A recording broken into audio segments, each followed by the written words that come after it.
రంగారెడ్డి జిల్లా Meerpet police station పరిధిలో దారుణం జరిగింది. వ్యక్తిని ఢీకొట్టి ఆ తర్వాత బ్యానెట్ పైకి 2 కిలోమీటర్ల తీసుకెళ్లి పడేసి పరారీ అయ్యాడు టాక్సీ డ్రైవర్.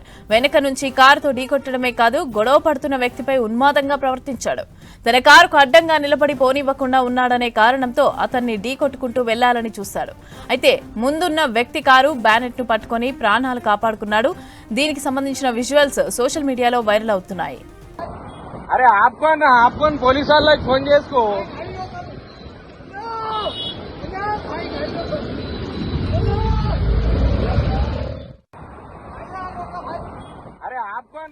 గాయత్రీనగర్ నుంచి ఎల్బీ నగర్ వైపు 2 వీలర్ పై వెళ్తున్న తండ్రి ఎస్కే జిలానీ కొడుకు ఫైజల్ ను వెనక నుంచి ఒక కారు ఢీకొట్టింది. దీంతో కారును ఆపేందుకు తండ్రి ఎస్కే జిలానీ ప్రయత్నించగా అతన్ని కారు బ్యానెట్ పై ఉండగానే దాదాపు 2 కిలోమీటర్లు వెళ్లాడు టాక్సీ డ్రైవర్.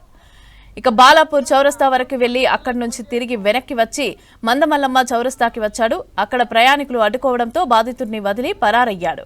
ప్రమాదం కొడుకు ఫైసల్ తీవ్రంగా గాయపడగా ఇక ఒక ప్రైవేట్ ఆసుపత్రిలో అయితే చికిత్స పొందుతున్నాడు. ఈ ఘటనపైన కేసు నమోదు చేసిన పోలీసులు వీడియో సీసీటీవీ ఫుటేజ్ ఆధారంగా కేసు నమోదు చేసి దర్యాప్తు చేపట్టారు. అరే आपको పోలీస్ వాళ్ళకి ఫోన్ చేసుకో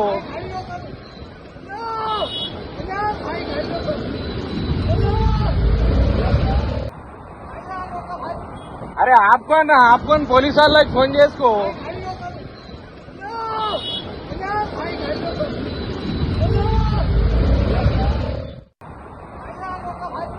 अरे आपको పోలీస్ వాళ్ళకి ఫోన్ చేసుకో రంగారెడ్డి జిల్లా మీర్పేట్ పోలీస్ స్టేషన్ పరిధిలో దారుణం జరిగింది. వ్యక్తిని ఢీకొట్టి ఆ తర్వాత బ్యానెట్ పై 2 కిలోమీటర్లు తీసుకెళ్లి పడేసి పరారయ్యాడు టాక్సీ డ్రైవర్. వెనక నుంచి కారుతో ఢీకొట్టడమే కాదు, గొడవ పడుతున్న వ్యక్తిపై ఉన్మాదంగా ప్రవర్తించాడు. తన కారుకు అడ్డంగా నిలబడి పోనివ్వకుండా ఉన్నాడనే కారణంతో అతన్ని ఢీకొట్టుకుంటూ వెళ్లాలని చూశాడు. అయితే ముందున్న వ్యక్తి కారు బ్యానెట్ ను పట్టుకుని ప్రాణాలు కాపాడుకున్నాడు. దీనికి సంబంధించిన విజువల్స్ సోషల్ మీడియాలో వైరల్ అవుతున్నాయి. గాయత్రీనగర్ నుంచి ఎల్బీ నగర్ వైపు 2 వీలర్ పై వెళ్తున్న తండ్రి ఎస్కే జిలానీ కొడుకు ఫైజల్ ను వెనక నుంచి ఒక కారు ఢీకొట్టింది. దీంతో కారును ఆపేందుకు తండ్రి ఎస్కే జిలానీ ప్రయత్నించగా అతన్ని కారు బ్యానెట్ పై ఉండగానే దాదాపు 2 కిలోమీటర్లు వెళ్లాడు టాక్సీ డ్రైవర్. బాలాపూర్ చౌరస్తా వరకు వెళ్లి అక్కడి నుంచి తిరిగి వెనక్కి వచ్చి మందమల్లమ్మ చౌరస్తాకి వచ్చాడు. అక్కడ ప్రయాణికులు అడ్డుకోవడంతో బాధితుడిని వదిలి పరారయ్యాడు. ప్రమాదం కొడుకు ఫైజల్ తీవ్రంగా గాయపడగా ఒక ప్రైవేట్ ఆసుపత్రిలో చికిత్స పొందుతున్నాడు.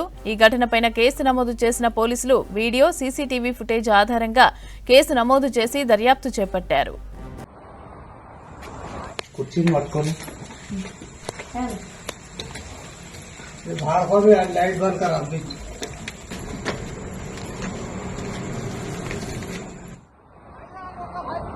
अरे आपको పోలీస్ వాళ్ళకి ఫోన్ చేసుకో